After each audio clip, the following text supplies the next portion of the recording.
One Belt, One Road Initiative. Ito ang paksa sa summit na dinaluhan ni Pangulong Duterte kasama ang mga pinuno ng ibang bansa. Para sa The Big Picture, makakasama natin ngayong umaga ang GMA Resident Analyst na si Professor Richard Heydarian. Magandang umaga po sa inyo, Professor. Magandang umaga, guys. Okay. One Belt, One Road Initiative. Pero may nagsasabing One Belt, One Trap. Bakit ito tinatawag na trap? Well, I mean, unang-una, ito yung plano ng China na pasiglahin yung dating ancient Silk Road, no? Na nag-connect sa China, sa Rome, no? Ngayon kasi ang problema ng China, bumabagal yung ekonomiya nila. Tapos yung mga Western countries, katulad ng US, nagkakaroon ng protectionism, no? Gusto nila itaas yung mga barriers sa trade. So medyo kinakabahan ng China ngayon. Paano na tayo mag-export around the world? Paano natin palakasin yung ekonomiya natin? So ang ginagawa nila ngayon, gusto nila mag-invest sa infrastruktura around the world na i-connect ang China sa mga ibang bansa gamit ng mga bagong roads, ports, railways. So talagang i-connect nila ulit katulad ng mga dating panahon.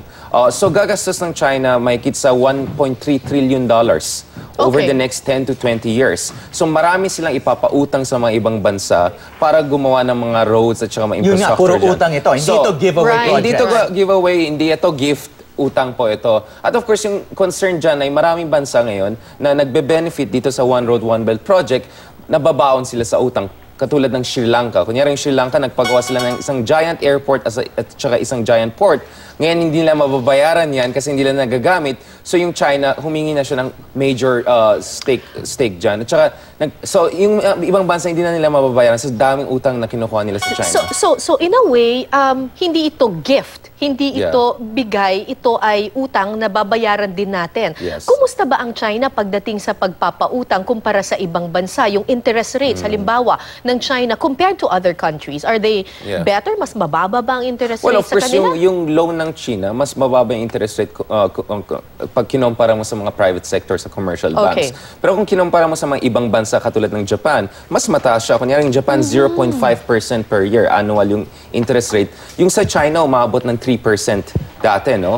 Hindi natin alam kung yung ating projects with China magiging ganun din. Pero mas mataas siya sa Japan. At minsan, of course, over time, lumalaki yan. At yung ibang bansa, hindi nila mababayaran. The other problem is also yung cost overrun. So una, mag-utang ka ng 6 billion, tapos sasabihin ng China, well, hindi natapos ang project, kailangan magpautang kami ulit sa'yo para matapos namin. So lumalaki siya ng lumalaki. At yun yung nagiging problema ng mga maliliit na bansa, katulad ng Sri Lanka, katulad ng Laos. Pwedeng mabaon sa utang. Pwede mabaon sa utang. So hindi ito gift, loan po ito galing sa China. So yun ang parang essence ng Dutertenomics na build infrastructure. Parang hindi masyadong ini-emphasize na borrow din, ano? Yung ang price nitong mga infrastructure projects. Well, sa ilalim ng Dutertenomics, gagastos tayo ng mahigit sa $167 billion over the next 5 years sa ilalim ng Duterte administration na to. So gusto natin ayusin yung mga pagkakulang ng mga dating administration pagdating sa infrastructure development.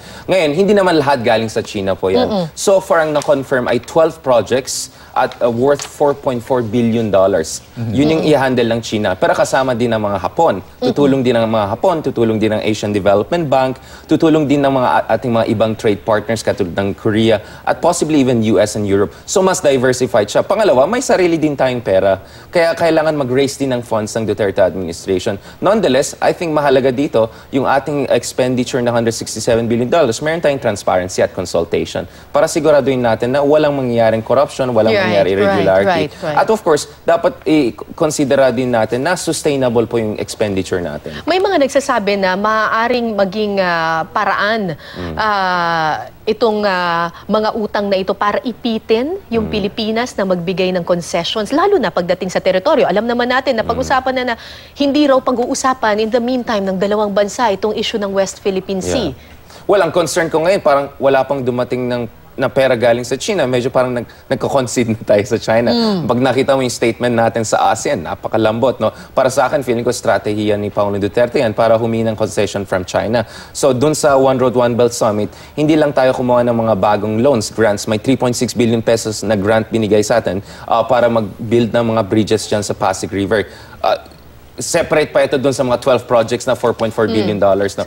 Kasama pa doon, $500 million na binigay din ng China sa AFP para bumili ng mga equipments sa China. Pero loan again po yan. Wala ditong libre, lahat yung grants. So nakikita natin dito sa China, hindi lang economic yung kanilang rationale, meron din geopolitical rationale. So, advantageous ba o hindi? Itong pagpapautang sa atin ng China, itong Well, unang-una, kailangan talaga natin ng pera Alright. at capital at technology. Sabi nga nila, beggars cannot be choosers. Pero nonetheless, hindi lang naman tayo nag-uutang sa China, mga Vietnamese, mga Malaysian, mga South Koreans, pero lahat ng mga bansang yun, kahit umuutang sila sa China, sinisigurado din nila, yung mga red lines nila, clear din sa China na, porkit nagpapautang kasama, hindi pwede na lumalambot kami. By the way, yung China, desperado din sila na mag-invest sa ibang bansa. Kasi sa China, sumobra yung kanilang infrastruktura. So maraming kumpanya doon, hindi na sila nakakanap ng proyekto. So sobra na sila sa simento, sa steel, sa machinery. So kailangan din nila yung mga export markets para yung infrastructure company sila, pwede rin mag-invest doon. So actually, mahalaga din tayo para sa China. Hindi ito parang one-way benefit lang sa atin. Tayo rin magbe-benefit sa kanila. So dito sa usapan na to, sinong mas panalo? Dapat nga mutually beneficial siya. Oo. So dapat Pero sa pagbasa ninyo, para sa akin, in the long run, yung isang concern ko kasi sa One Road, One Belt is baka magiging one road, one way. Kasi so far, binibuild ng China yung infrastruktura ng ibang bansa, nag-export siya, pero dapat two-way yan. Dapat nag-export din sila sa China. So nung nasa Turkey ako nung last month, sabi ng mga Turkish, maganda yun na nagbibuild kayo ng infrastructure, pero ano naman ang export namin sa inyo? Correct. Puro lang import kami ng import. So dapat yung China mag-invest din dun sa productive capacity ng ibang bansa para makapag-export din sila sa China. Sana ganun din mangyari sa atin. Mag-invest din sila dito, palakasin nila yung ating infrastruktura para later on mag-import din sila sa Pilipinas para balanse din yung trade natin. Okay, you mentioned several other countries. Gusto ko rin i-point out yung Venezuela. Yes. No? Naghihingalaw ngayon ng ekonomiya. right. Nag-umpisa daw yan dahil ang laki rin daw ng Yeah. inutang sa China at nag-drop daw yung presyo ng oil, which is the main export of Venezuela. Lalo lumaki yung utang dahil mataas yung interest rate. ang bilis ng bulusok ng pababa Yeah. ng Venezuela. Exactly. Ngayon, even Russia is stepping in to help with the financial Yes. problems Right. of